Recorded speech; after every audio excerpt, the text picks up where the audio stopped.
To get premium trading and investing tips, support on Patreon.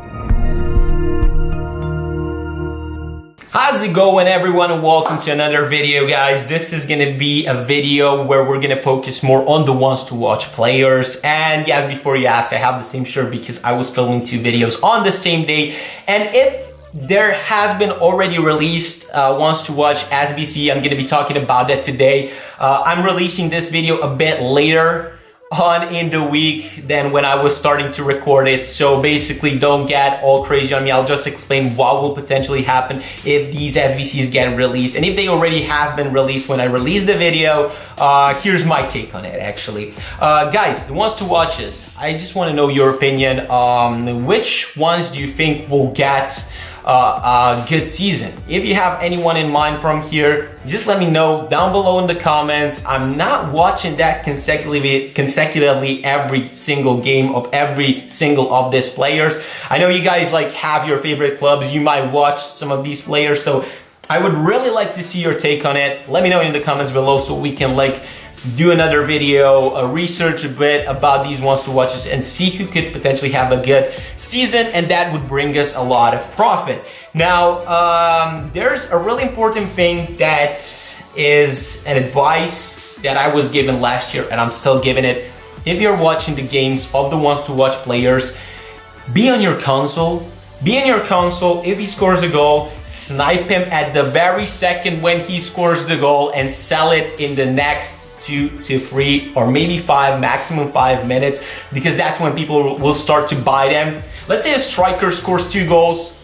The second goal, he's just gonna go up. He's just gonna go up a lot. So if you have been jumping on that single specific player, you're gonna make probably a quick 5 to 10K depending on the player that you're sniping. Let's say Fred, a CM, scores 2 goals. Because he's a CM, that is high chance possibility, because he's a midfielder, that he's gonna get into the team of the week. And if he gets 2 goals, I do believe he can fly more maybe than 10, 20K, 30K. And that's when you're making a lot of profit if you're one of the first of sniping in the first second one of those players. So always be ready if you're watching the game, be on the console, go and buy that player if that happens and flip it right away. You have 3 to 5 minutes of time to sell them and make good coins.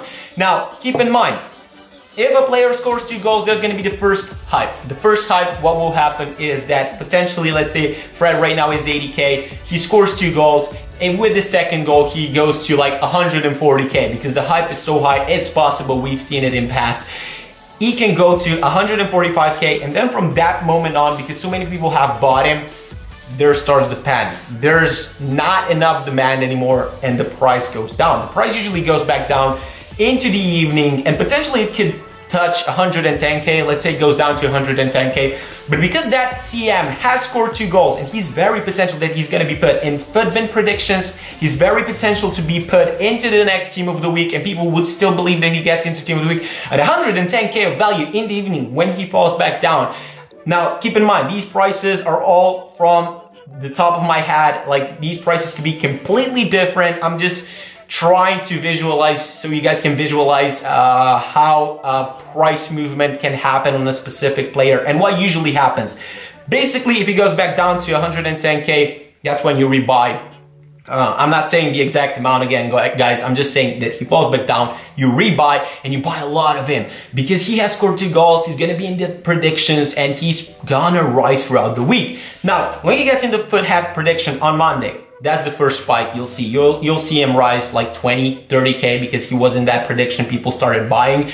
When he rises back up, there's a lot of potential that he's gonna go even over the value of 140K, which he was. Let's say that value was 140K, hypothetically speaking again, and he can go over that value in the next days on, let's say, Tuesday and Wednesday before the weekend league is out.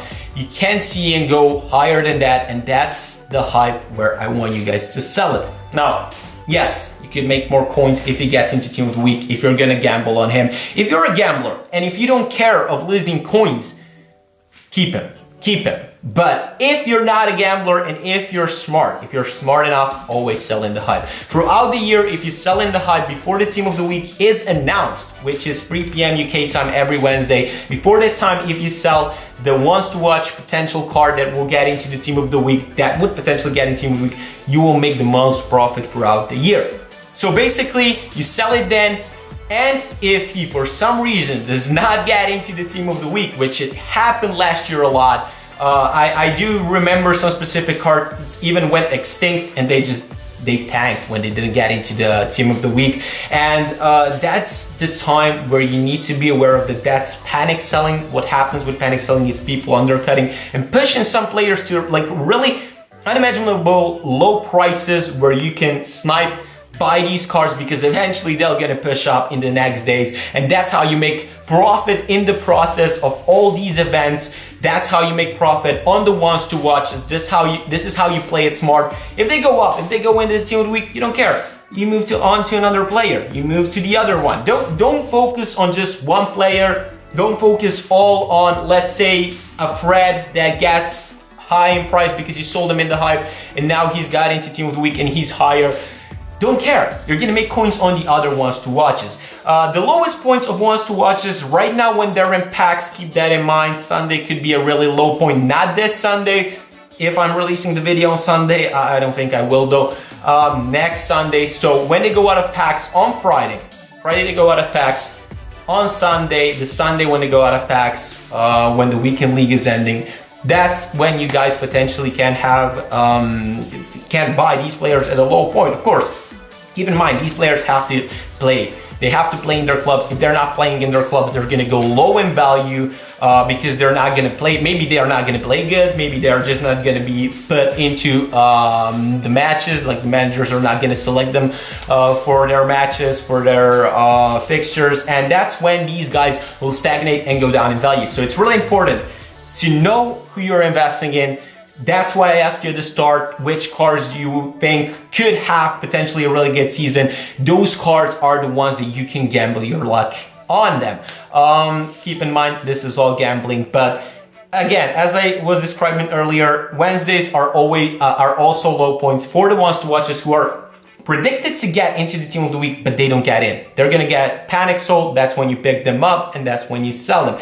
Keep in mind, there has been times where we lost a lot of coins when ones to watch player got injured. Last year I lost a lot on Yarmolenko. It's just what you need to take in if you are gambling on specific players, if you think they're gonna play good.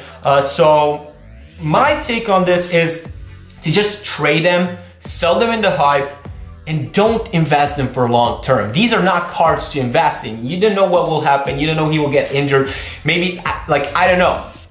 I don't know what could happen, but basically, whatever can you do, don't hold the ones to watches for a long term period. You trade with them, you keep them tops for a week or something like that.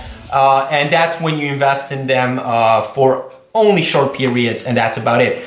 Getting back to the ones to watch as we see, guys, if it's already been released, I do believe if you have bought the lowest ones to watch cards for their lowest prices, and if they're needed for the SBC, sell them as soon as the ones to watch SBC is announced or in the first days, because as last year has shown, these cards get then supplied throughout the week, and the more the week progresses, the lower they get in value. So sometime until the ones to watch period ends, they're just gonna be like lower than they were on the day that the SBC was released. So really important for you guys to take that into account and to sell the cheapest ones to watch cards right when the SBC drops. Now guys, if you have any further questions, let me know in the comments below. I hope this describes it well. Let me know who you think will have a really good season. I want to hear it from you guys. I want to put it in my market strategy plan. I just want to do a spreadsheet or something. I know you guys can help me out. Thank you so much for watching this video. Drop in the comments if you have questions. I'll see you next time.